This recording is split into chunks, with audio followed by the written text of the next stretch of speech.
Hindi talaga ako sigurado kung gusto kong maniwala sa Hmm, kanyang paliwanag, pero dahil nga siya ang nagpaliwanag, eh di sige. Ito po si Alvin Ignacio no, Diva That You Love. Kasama ko ang aking kaibigang bonggang-bongga. Glenn si Bongga. Ito po ang The Kitty Show, ang talayan at talakayang showbiz edition. At eto na nga, ang Mm. pagkaganda-ganda at isa sa talagang mga nakakatawang aktres sa kasalukuyang panahon, si Maris Racal, ay, nahuli ka balbon na. Ay, Parehong-pareho kasi ang ay, sapatos nilang suot ng kanyang oo nga. ka-love team na si Anthony Jennings. Mm. At eto na nga, may paliwanag, hindi naman ako sure kung gusto kong manalig sa kanya na paliwanag. Kaibigan Glenn, ano ba ang paliwanag ni Maris Oo. tungkol sa pangyayaring ito? Yun na nga, dahil sa marami nagre-react, eto may paliwanag si Maris. Sabi ni Maris, nagkataon lang talaga na same kami ng shoes. Natawa na lang ako sa nangyari. Kasi,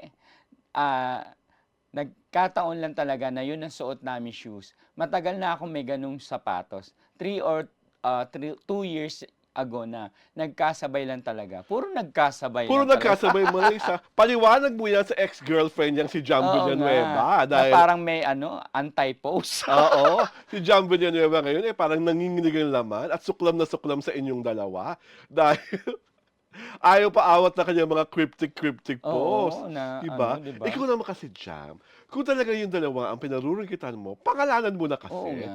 'Wag na pa-cryptic post. Sabihin mo na agad, Maris, Anthony Jennings, nagtaksil kayo, chu chu chu chu, ganon ganon ganon. 'Di ba? Para kuwentas klaras ang lahat. Para rin si Maris at si Anthony Jennings, kung merong dapat ipaliwanag, magpaliwanag. Mm. Kung meron dapat ipagtanggol, ipagtanggol. Eh, ang nangyayari, hindi ko naman alam girl ha, kung cloud chaser ka. Sa tingin mo ba cloud chaser si Binibining Villanueva, kaibigan Glenn?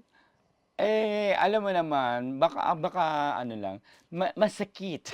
Masakit ang kanyang Masikip, dibdib. oo. At saka siyempre ano, malay mo, sumikat din siya.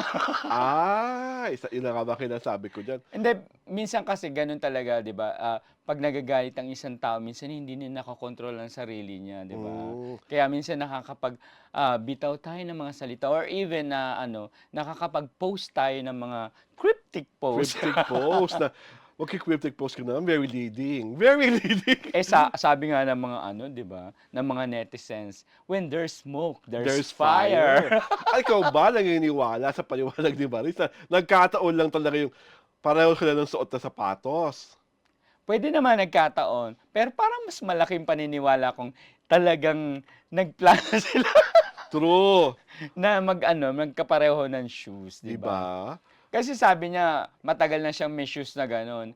Eh, Sabi niya nga 3 years ago pa tapos bigla mo sinuot, tapos ano, 'di ba, pareho tapos biglang kayo, meron gano'n sapatos din si 'di Anthony ba? At in Jennings. fairness sa Maton ha, kahit anong gawin nila talagang patok na patok, 'di ba yung Oo, ginawa nila yung parang, TikTok ba yun o IG story na yung parang ginagawa nila yung Kata sa Diary ng pangit dati, hit na oo, hit yun, 'di oo, ba? correct. Ang daming natuwa, ang daming nalugod, parang walang ginagawang, sablay ang Maton, Mm. 'di ba? Kaya kailan nga ba papalabas ang movie? Wala pang balita 'no? Wala pang ano, wala pa. Wala pang balita kung kailan o Mm. kung nagsu-shooting na ba sila? Alam ko nag-start na sila ng ano, na kasi nagkaroon na sila ng ano, eh, ng, parang, yung Story conference? oo, gano'n. Nagkaroon na sila ng gano'n. Alam ko nag-start na Hmm. sila. Eto, curious question lang kaibigan Glenn. Sa tingin mo ba kaya hindi pa sila makaamin ngayon is kasi parang very, very recent pa rin lang yung pakikipag-break up ni Maris kay Rico Blanco or hindi pa talaga, maayos yung break up ni Anthony sa kanyang girlfriend? Pareho. Pareho, Oo, parang gano'n ang kasi feeling parehong recent kasi, 'di ba? Parang okey. parang ang iisipin talaga ng mga tao dahil ang lapit-lapit nung ano, nung Yung mga duration, circumstances, oo, oo. ng mga pangyayari kaya magpa-+1 +1 One plus plus 1 ang one.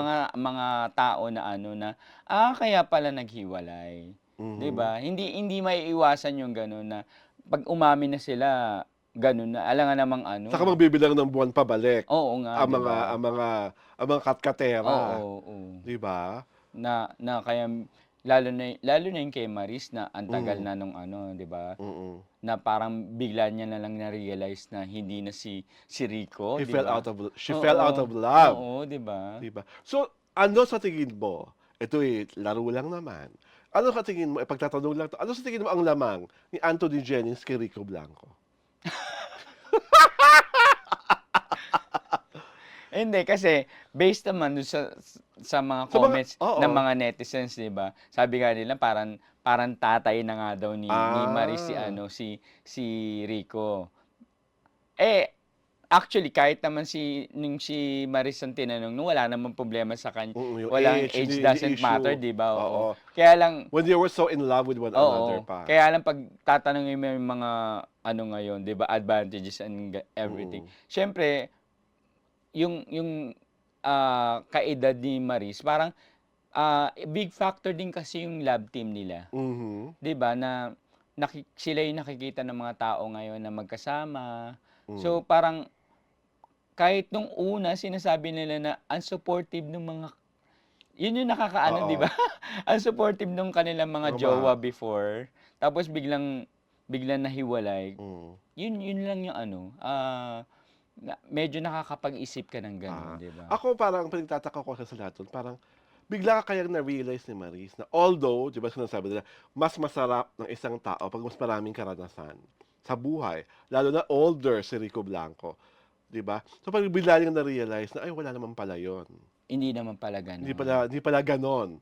Ito po ay hinuha lang, ha. Hindi naman 'to sinasabing Mm, ganito ang sinasabi gano'n ng yung Maris. Oo, pangyayari baka talaga, mamaya oo. iba-bash-bash niyo At na naman kami. gano'n talaga yung iniisip ni Maris, hindi Oo, po hindi po yun. 'yun, sa amin lang po ito. Kasi 'di ba, if you would look at their love story, it was Mm, really going strong. Si Maris ang biglang nagkaroon ng change of heart and oo. change of mind. Parang ano lang po, speculations lang, Speculation lang oo. 'yun. So, maliban do'n, hindi kaya dahil talagang mas masarap tignan si Anthony Jennings, kasi mas gwapo compared to Rico Blanco? Hindi naman maaalis yung factor na yun, 'di ba? Oo. Gwapo Pinkish kasi gwap si ano, gwapo rin naman si Rico. Gwapo rin naman kasi 'di si ba Rico. pinkish si ano, si Anthony, tusoy-tusoy kasi. 'Di ba 'pag nag-iinit namumula yung mga pisngi? Oh, eh, si Rico Pinoy na Pinoy. So, mas gusto kaya ni Marie siyang pinkish. I think hindi naman ano, hindi hindi naman issue kay Maris yung ano, yung, physical appearance. Ah, yeah. Oo. I think the ano, mas lamang yung ano, yung compatibility, 'di Yes. ba? Yung kanilang Mas swak emotions at sila. nararamdaman, oo. Mas swak sila Parang mas naiintindihan nila yung isa't isa because hmm, medyo malapit nga yung edad nila sa isa't isa. oo. Aside from that, yun nga, mas laging sila yung magkasama sa trabaho. Minsan nakakabuo talaga yun Oo, ng ano, oo, kung 'di ano ba? mang feelings na sila lang Oo. Kasi 'di makakapagpaliwanag. ba, yung iba artista, mas naka-focus na sa trabaho, minsan wala ng time sa pamilya, Hmm, pati sa jowa wala ng time. Kaya oo. minsan nare-realize nila na, ay hindi pala siya yung ano, hindi pala siya yung, nakikita kong makakasama ko sa habang O buhay. lalo for Parang example ito pala. oo, kasi 'di ba for example si Anthony matagal na yung relasyon na lang yun, 'di ba? Oo, oo. Matagal na rin. So biglang na-realize ni Anthony na after s Parang pareho nilang na-realize na gano'n, 'di ba? oo, 'di ba? Na If we are to look at it from a very factual point of view na walang oo nga, kasi eto, 'di ba? parang Parang magkaiba yung mundo, eh. yun nga, mas parang feeling nila mas compatible sila sa isa't isa, na Mm. hindi naman nila mai-deny.